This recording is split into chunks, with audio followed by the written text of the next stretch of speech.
Okay everyone, welcome back to the channel and welcome back to another video on Gran Turismo 7. I'm back with the latest 2 million credit guide to try and get you them credits as quickly and as easily as possible. So if you do enjoy these videos, if they help you out, hit that like button, subscribe to the channel, notification bell on so you don't miss any future content, and yeah, hopefully we can help you out with these guides in the future. We're driving the Corvette ZR1 at Dragon Trail Seaside. Not my favorite combination ever. It's a fairly tricky combination for the way the car drives. I think some people might struggle with this. I did test out traction control on level 1 on one lap just to see if it helped, and it does. So if you are struggling, use traction control. It might help you get that gold. But yeah, let's go into this and try and help you out. So to enter this time trial, you're going to go into sport mode in the top right hand corner there, and from there you are going to go into the online time trial section. From there you'll be greeted with some ones at the start that are invalid anymore. You can't go into them, so you can't do the first two, but you can go into the Dragon Trail. We also have a guide ready on the channel for Deep Forest there, so if you want to check that one out for the other 2 million that you can earn, go and check that video out. But yeah, we're going into this. I predict the gold is going to be at least a 156 flat, so you are probably going to need to get your lap time into the 155s, in my opinion, to get the gold, because remember, it lasts for 2 weeks, so it's within 3% of the top time at the end of the time trial, so it dynamically adjusts until the last day, so always make sure you get a good enough lap in. But let's get on to this and start this lap and try and show you how to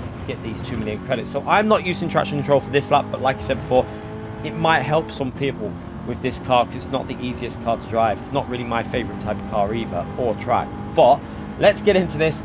Now we're going to go into 5th gear just before we go into this turn on the right hand there, to make sure that we get the momentum out of that corner and brake just after the 200 board there. You can see in between 150 and 200, a little bit closer to the 200 board at 130 kilometers an hour. Now we're going to brake in a straight line. You've got to be very careful with this car, so keeping it as straight as possible as we downshift.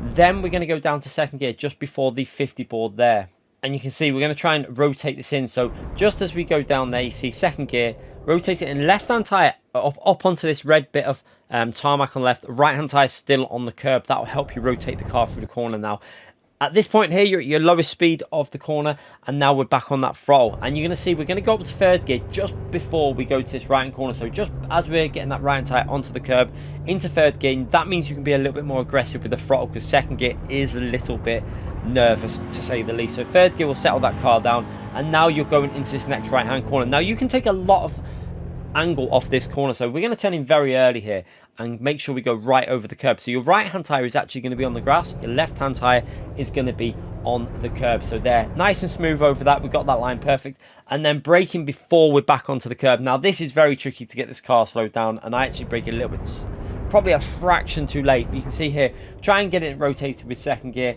Ideally, you want to be where this ghost is in front of me. You can see my angle is wrong now. This is going to compromise me on the exit, and it actually compromised my whole first sector. I think I was actually 3 temps down as I went through this sector split, because you should have been aiming for, I think it was a 0.9 through here, and you can see I'm actually on a 38 point, nearly 3. So over 3 temps lost basically in that first sector alone. But now we're going to be going into this really fast sector, braking just at the color change on the barrier on the right as it kinks off to the right a little bit.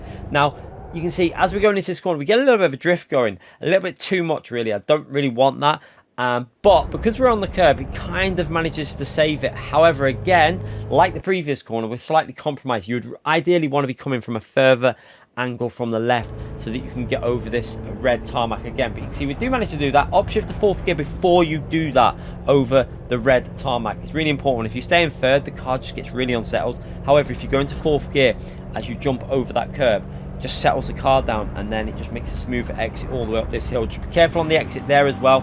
Very easy to run wide and lose control of the car. But now into the next braking zone, we're going to brake just past the 200 board, again closer to the 200 board than we are to the 150 board, and again braking in a straight line. So you want to kind of brake early here because you want to get this car slowed down enough so that you can use the curb to rotate this car into this right hander. So again, down to 2nd gear, and you can see we want to get this right hand tire right up onto the curbs, because the curbs do help you rotate. So you can see right hand tire onto the curb, a little bit of rotation in, and now we can get back onto that throttle. You can see very early on the throttle, and this is actually done. I did this corner pretty well, so back onto the throttle quite aggressively.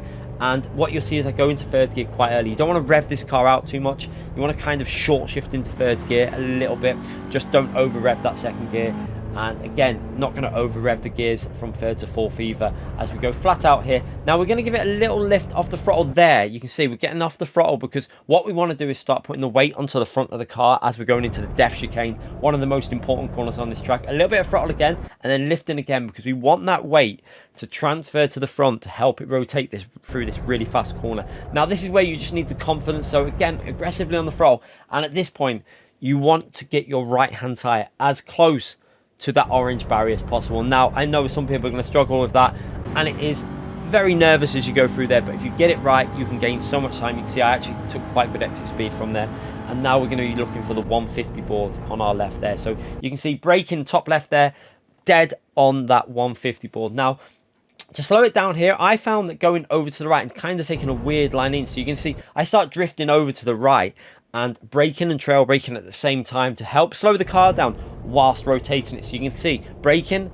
and rotating with the trail braking down to second gear for a bit of rotation, and then use that gear shift to rotate it around this almost 90 degrees right hand corner. You can see we're back on the throttle already, and you can see I actually managed to catch up on the Ghost quite well there, and we actually managed to take pretty decent exit speed as well. Short shifting on the exit, don't over rev that second gear, up to third gear again, over this curb on the left for the shortest distance to the finishing line. And now we're going to go over the line for a 1 minute 53.8. Now there's definitely potential to get that into a low 53, but in all honesty it wasn't my favorite combination, and I didn't really want to push this too much. It just wasn't my type of car and track. But yeah, there is definitely potential to get it into a low 53. I'm sure some of you will push this a lot more than what I'm going to, and hopefully you can get that time right up there. But you can see again, looking at these lines, you can see it's all about getting in that third gear early on that corner there. Third gear, so important. Do not use second gear all the way through there. Third gear will give you a much smoother exit. Then fourth gear through here, and you can see just how much of the corner we take off there. But again, braked almost, it would have been like milliseconds too late, but you can see we almost hit the apex, but it did compromise me slightly as I worked my way up this hill. And then you can see there the sector time. Ideally you want a 37.9 through that split there. I've done it a couple of times, so to get the perfect split there, or a decent split, you want a 37.9. You see I'm 3/10 off there. And again, using all the curbs there, you can see I was slightly compromised by the way the car drifts. This car is not the easiest car to control, and that's why I think some people might be better putting a bit of traction control on with this car and just going for the gold. Don't worry about how fast you get if you're struggling with this car. Just get that TC on level 1 and just try and keep it nice and smooth, and it will help you on some of the exits of the corners with traction control on level 1. Just smooths the car out a little bit, seems to stabilize it, so definitely worth a go if you are struggling. But again, here you can see that little lift off the throttle there just to put the weight onto the front again, a little lift, then back onto the throttle, and then just look how close we get to the wall there. The wing mirror almost clipping the barrier. That's how close you need to get if you get that perfect. So it depends how confident you are on that corner. You might want to take it a little bit easier, back out a little bit, and just take it nice and smooth. So you know, you might be happy to lose half a second there if you're just going for the gold, and just get it done nice and safe. But again, that last corner, the line I took there seemed to work really well. Aggressively into the apex, use the second gear for the rotation, and then on that throttle nice and early and over the line. Pretty solid lap. Hopefully that helps you out. Hopefully you'll get that gold. If not, you know, silver. Let me know in the comment section if it's helped you out. I'll be back with the latest time trial next week, so make sure you get subscribed and hit that like button. Thanks again for watching, everyone.